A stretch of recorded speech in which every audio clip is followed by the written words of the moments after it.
सभी बड़ों को प्रणाम और छोटों को बहुत सारा प्यार। यह कहानी मैंने अपने स्कूल के समय में पढ़ी थी और जब यह कहानी पढ़ी तो मैंने इससे यही सीखा कि परिस्थिति चाहे जैसी भी हो, भले ही हमें बुरी चीज़ों का सामना करना पड़े, हमें हमेशा अपने प्रियजनों की मदद करनी चाहिए। द लास्ट लीफ एक कहानी है जिसमें ऐसे सारे मूल्य हैं। यह सच है कि एक सच्चा दोस्त वह होता है जो ज़रूरत में आपकी मदद करता है। इस कहानी के अंत तक भी शायद आप लोग यही महसूस करोगे। तो आइए शुरू करते हैं द लास्ट लीफ। वॉशिंगटन चौक के पश्चिम की ओर एक छोटा सा मोहल्ला है जिसमें टेढ़ी मेढ़ी गलियों के जाल में कई बस्तियां बसी हुई हैं। ये बस्तियां बिना किसी तरतीब के बिखरी हुई हैं। कहीं कहीं सड़क अपना ही रास्ता 2-3 बार काट जाती है। इस सड़क के संबंध में एक कलाकार के मन में अमूल्य संभावना पैदा हुई कि कागज, रंग और कैनवस का कोई व्यापारी यदि तकादा करने यहाँ आए तो रास्ते में उसकी अपने आप से मुठभेड़ हो जाएगी और उसे एक पैसा भी वसूल किए बिना वापस लौटना पड़ेगा। इस टूटे फूटे और विचित्र ग्रीनविच ग्राम नामक मोहल्ले में दुनिया भर के कलाकार आकर एकत्रित होने लगे। वे सब के सब उत्तर दिशा में खिड़कियां, 18वीं सदी के मेहराबे, छत के कमरे और सस्ते किरायों की तलाश में थे। बस छठी सड़क में कुछ कांसे के लोटे और टिन की तश्तरियां खरीद लाए और गृहस्थी बसा ली। एक नीचे से मकान के तीसरी मंजिल पर सू और जॉन्सी का स्टूडियो था। जॉन्सी सू का अपभ्रंश थी। एक मैन से आई थी और दूसरी कैलिफोर्निया से। दोनों की मुलाकात 8वीं सड़क के एक अत्यंत सस्ते होटल में हुई। दोनों की कला रुचि और खाने पीने की पसंद में इतनी समानता थी कि दोनों के मिले जुले स्टूडियो का जन्म हो गया। यह बात मई के महीने की थी। नवंबर की सर्दियों में एक अज्ञात अजनबी ने, जिसे डॉक्टर लोग निमोनिया कहते हैं, मोहल्ले में डेरा डालकर अपनी बर्फीली उंगलियों से लोगों को छेड़ना शुरू किया। पूर्वी इलाके में तो इस सत्यानाशी ने 20 लोगों की बलि लेकर तहलका मचा दिया था, परंतु पश्चिम की तंग गलियों वाले जाल में उसकी चाल कुछ धीमी पड़ गई। मिस्टर निमोनिया स्त्रियों के साथ भी कोई रियायत नहीं करते थे। कैलिफोर्निया की आंधियों से जिसका खून फीका पड़ गया हो, ऐसे किसी दुबली पतली लड़की का इस भीमकाय फुकारते दैत्य से कोई मुकाबला तो नहीं था। फिर भी उसने जॉन्सी पर हमला बोल दिया। वह बेचारी चुपचाप अपनी लोहे की खाट पर पड़ी रहती और शीशे की खिड़की में से सामने की ईंटों के मकान की कोरी दीवार को देखा करती। एक दिन उसका इलाज करने वाले बूढ़े डॉक्टर ने थर्मामीटर झटकते हुए सू को बाहर के बरामदे में बुलाकर कहा, उसके जीने की संभावना रुपये में 2 आना है, और वह भी तब यदि उसकी इच्छा शक्ति बनी रहे। जब लोगों के मन में जीने की इच्छा ही नहीं और वे मौत का स्वागत करने को तैयार हो जाते हैं तो इनका इलाज धनवंतरी भी नहीं कर सकते।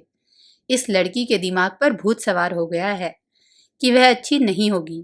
क्या उसके मन पर कोई बोझ है? सू बोली, और तो कुछ नहीं, पर किसी रोज नेपल्स की खाड़ी का चित्र बनाने की उसकी प्रबल आकांक्षा है। चित्र? मैं पूछ रहा था कि उसके जीवन में कोई ऐसा आकर्षण भी है जिससे जीने की इच्छा तीव्र हो, जैसे कोई नौजवान? बिच्छू के डंक की सी चुभती आवाज से सू बोली, नौजवान? पुरुष? और प्रेम छोड़ो डॉक्टर साहब, ऐसी कोई बात नहीं। डॉक्टर बोला, सारी बुराई की जड़ यही है। डॉक्टरी विद्या के अनुसार जो कुछ मुझसे मुमकिन है उसे किए बिना नहीं छोड़ूंगा, पर जब कोई मरीज अपनी अर्थी के साथ चलने वालों की संख्या गिनने लगे तब दवाइयों की शक्ति आधी रह जाती है। अगर तुम उसके जीवन में कोई आकर्षण पैदा कर सको जिससे वह अगली सर्दियों में प्रचलित होने वाले कपड़ों के फैशन के बारे में चर्चा करने लगे तो उसके जीने की संभावना कम से कम दूनी हो जाएगी। डॉक्टर के जाने के बाद सू अपने कमरे में गई और उसने रो रो कर कई रुमाल निचोड़ने काबिल कर दिए। कुछ देर बाद चित्रकारी का सामान लेकर वह सीटी बजाती हुई जॉन्सी के कमरे में पहुंची। जॉन्सी चद्दर ओढ़े चुपचाप बिना हिले डुले खिड़की की ओर देख रही थी। उसे सोई हुई जानकर उसने सीटी बजाना बंद कर दिया। तख्ते पर कागज लगाकर वह किसी पत्रिका की कहानी के लिए कलम स्याही से एक तस्वीर बनाने बैठी। नवोदित कलाकारों को कला की मंजिल तक पहुंचने के लिए पत्रिकाओं के लिए तस्वीरें बनानी ही पड़ती है, जैसे साहित्य की मंजिल तक पहुंचने के लिए नवोदित लेखकों को पत्रिकाओं की कहानियां लिखनी पड़ती हैं। ज्यों ही सू एक घुड़सवार जैसा ब्रिजस पहने, एक आंख का चश्मा लगाए किसी इडाहे के गडरिये के चित्र की रेखाएं बनाने लगी कि उसे एक धीमी आवाज अनेक बार दोहराती हुई सुनाई दी। वह शीघ्र ही बीमार के बिस्तर के पास गई। जॉन्सी की आंखें खुली थी। वह खिड़की से बाहर देख रही थी और कुछ गिनती बोल रही थी, लेकिन वह उल्टा जप कर रही थी। वह बोली 12, फिर कुछ देर बाद 11, फिर 10, 9, 8, 7, 7, 8। सू ने उत्कंठा से खिड़की के बाहर नजर डाली। वहां गिनने लायक क्या था? एक खुला बंजर चौक या 20 फुट दूर ईंटों के मकान की कोरी दीवार? एक पुरानी ऐंठी हुई जड़ें निकली हुई सदाबहार की बेल दीवार की आधी ऊंचाई तक चढ़ी हुई थी। शिशिर की ठंडी सांसों ने उसके शरीर की पत्तियां तोड़ ली थी और उसके कंकाल शाखाएं एकदम उघाड़ी उन टूटी फूटी ईंटों से लटक रही थी। सू ने पूछा, क्या है जॉन्सी? अत्यंत धीरे स्वर में जॉन्सी बोली, 6। अब वे जल्दी गिर रही हैं। 3 दिन पहले वहां करीब 100 थी। उन्हें गिनते गिनते सिर दुखने लगता था। वह एक और गिरी। अब बची सिर्फ 5। 5? 5 क्या? 5 क्या? अपनी सू को तो बता। पत्तियां, उस बेल की पत्तियां। जिस वक्त आखिरी पत्ती गिरेगी मैं भी चली जाऊंगी। मुझे 3 दिन से इसका पता है। क्या डॉक्टर ने तुम्हें नहीं बताया? अत्यंत तिरस्कार के साथ सू ने शिकायत की। ओह, इतनी बेवकूफ तो कहीं नहीं देखी। तेरे ठीक होने का इन पत्तियों से क्या संबंध? तू उस बैल से प्यार किया करती थी, क्यों? इसलिए? बदमाश, अपनी बेवकूफ़ी बंद कर। अभी सुबह ही तो डॉक्टर ने बताया था कि तेरे जल्दी से ठीक होने की संभावना। ठीक किन शब्दों में कहा था? हाँ हाँ, कहा था संभावना रुपये में 14 आना है। और न्यूयॉर्क में जब हम किसी टैक्सी में बैठते हैं या किसी नई इमारत के पास से गुजरते हैं, तब भी जीने की संभावना इससे अधिक नहीं रहती।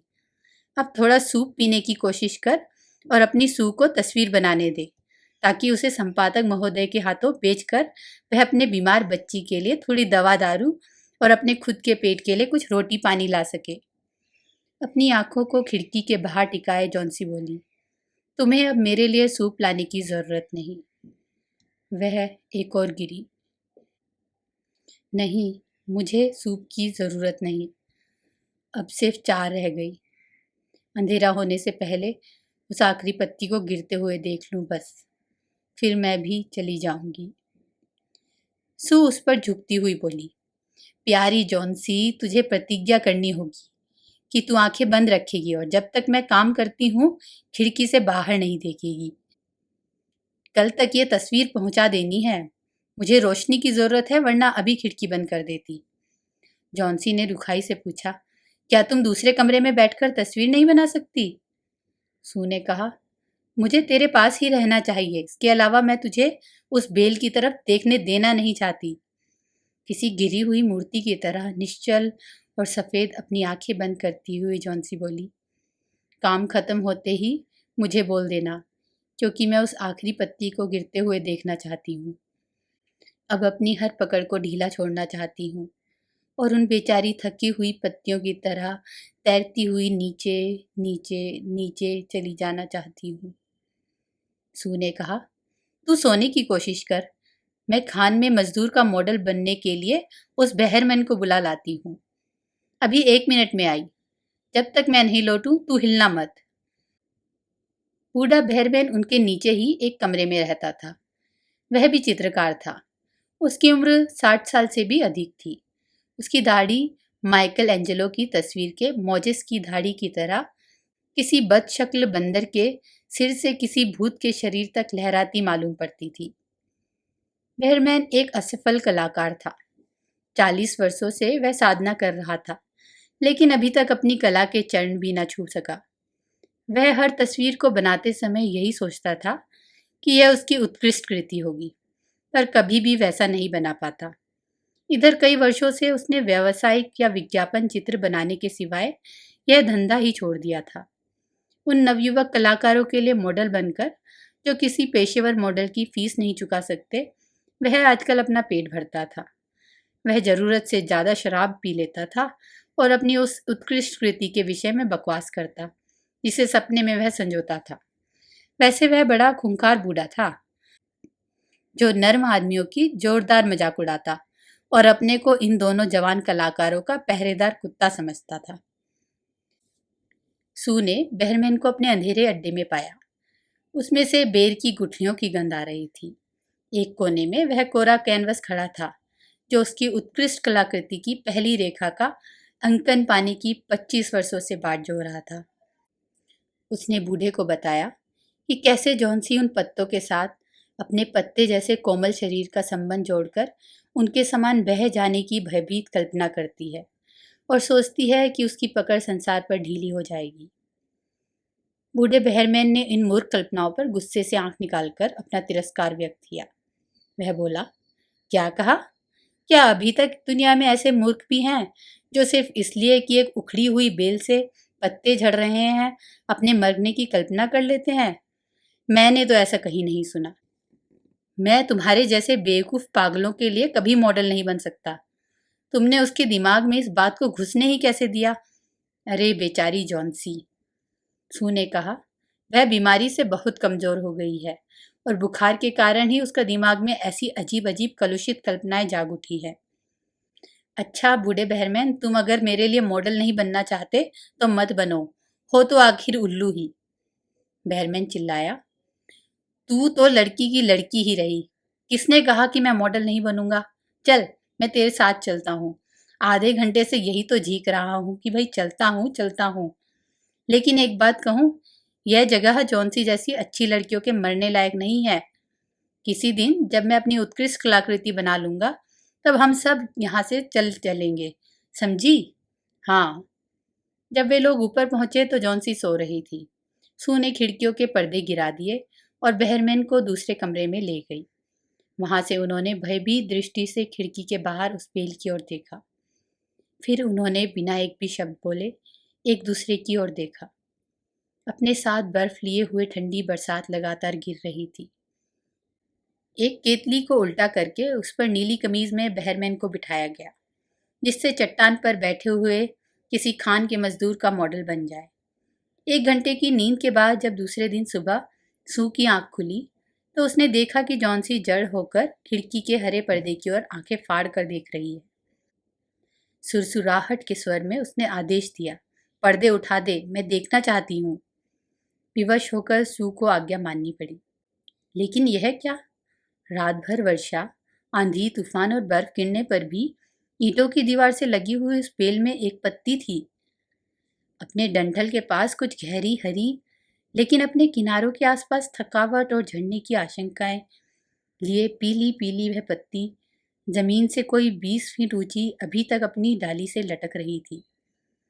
जॉन्सी ने कहा, यह आखिरी है। मैंने सोचा था कि यह रात में जरूर ही गिर जाएगी। मैंने तूफान की आवाज भी सुनी थी। खैर, कोई बात नहीं, यह आज गिर ही जाएगी और उसी समय मैं भी मर जाऊंगी। तकिए पर अपना थका हुआ चेहरा झुकाकर सू बोली, क्या कहती है पागल? अपना नहीं तो कम से कम मेरा ख्याल तो कर। मैं क्या करूंगी? पर जॉन्सी ने कोई जवाब नहीं दिया।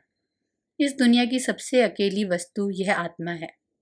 जब वह अपनी रहस्यमयी लंबी यात्रा पर जाने की तैयारी में होती है, ज्यों त्यों संसार और मित्रता से बनने वाले उसके बंधन ढीले पड़ते जाते हैं, त्यों त्यों उसकी कल्पना ने उसे अधिक जोर से जकड़ना शुरू कर दिया। दिन बीत गया और संध्या के क्षीण प्रकाश में भी दीवार से लगी हुई बेल से लटका हुआ वह पत्ता उन्हें दिखाई देता रहा। पर तभी रात पड़ने के साथ साथ उत्तरी हवाएं फिर चलने लगी और वर्षा की झड़ियां खिड़की से टकराकर छज्जे पर बह आई। रोशनी होते ही निर्दयी जॉन्सी ने आदेश दिया कि पर्दे उठा दिए जाए। बेल में पत्ती अब तक मौजूद थी। जॉन्सी बहुत देर तक उसी को एकटक देखती रही। उसने सू को पुकारा, जो गैस में सूप बना रही थी। जॉन्सी बोली, सू, मैं बहुत ही खराब लड़की हूँ। कुदरत की किसी शक्ति ने उस अंतिम पत्ती को वहीं रोककर मुझे यह बता दिया कि मैं कितनी दुष्ट हूँ। इस तरह मरना तो पाप है। ला, मुझे थोड़ा सूप दे दे और कुछ दूध में जहर मिलाकर ला दे। पर नहीं, उससे पहले मुझे जरा शीशा दे दे और मेरे सिरहाने कुछ तकिए लगा दे, ताकि मैं बैठे बैठे तुझे खाना बनाते हुए देख सकूं। कोई 1 घंटे बाद वह बोली, सू, मुझे लगता है कि मैं कभी न कभी नेपल्स की खाड़ी का चित्र जरूर बनाऊंगी। शाम को डॉक्टर साहब फिर आए। सू कुछ बहाना बनाकर उनसे बाहर जाकर मिली। सू ने दुर्बल कांपते हाथ को अपने हाथ में लेकर डॉक्टर साहब बोले, अब संभावना 8 आना मानी जा सकती है। अगर परिचर्या अच्छी हुई तो तुम जीत जाओगी और मैं नीचे की एक मंजिल पर एक दूसरे मरीज को देखने जा रहा हूँ। क्या नाम है उसका? हाँ, बेहरमैन। शायद कोई कलाकार है। निमोनिया हो गया है। अत्यंत दुर्बल और बुरा आदमी है और झपट जोर की लगी है। बचने की संभावना नहीं। आज उसे अस्पताल भिजवा दूंगा, वहाँ आराम ज़्यादा मिलेगा। दूसरे दिन डॉक्टर ने सू से कहा, जॉन्सी अब खतरे से बाहर है। तुम्हारी जीत हुई। अब तो सिर्फ पथ्य और देखभाल की जरूरत है। उस दिन शाम को सू जॉन्सी के पलंग के पास आकर बैठ गई। मैं नीली ऊन का एक बेकार सा गुलबंद निश्चिंत होकर बुन रही थी। उसने तकिए के उस ओर से अपनी बांह सू के गले में डाल दी। सू बोली, मेरी भोली जॉन्सी, तुझसे एक बात कहनी है। आज सुबह अस्पताल में मिस्टर बेहरमैन की निमोनिया से मृत्यु हो गई। वह सिर्फ 2 रोज बीमार थे। परसों सुबह ही चौकीदार ने उसे अपने कमरे में दर्द से तड़पता पाया। उसके कपड़े, यहाँ तक कि जूते भी पूरी तरह से भीगे हुए और बर्फ के समान ठंडे हो रहे थे। कोई नहीं जानता कि ऐसी भयानक रात में वह कहाँ गया था, लेकिन उसके कमरे में एक जलती हुई लालटेन, एक नसैनी, 2-4 ब्रश और फलक पर कुछ हरा और पीला रंग मिलाया हुआ मिला। जरा खिड़की से बाहर तो देख, दीवार के पास की उस अंतिम पत्ती को। क्या तुझे कभी आश्चर्य नहीं हुआ कि इतनी आंधी तूफान में भी यह पत्ती हिली नहीं? प्यारी सखी, यह बेहरमैन की उत्कृष्ट कलाकृति है। जिस रात को अंतिम पत्ती गिरी, उसी रात उसने उसका निर्माण किया था।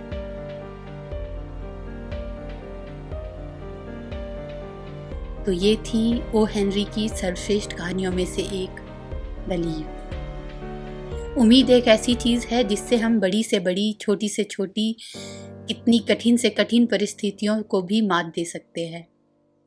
तो उम्मीद बनाए रखिए।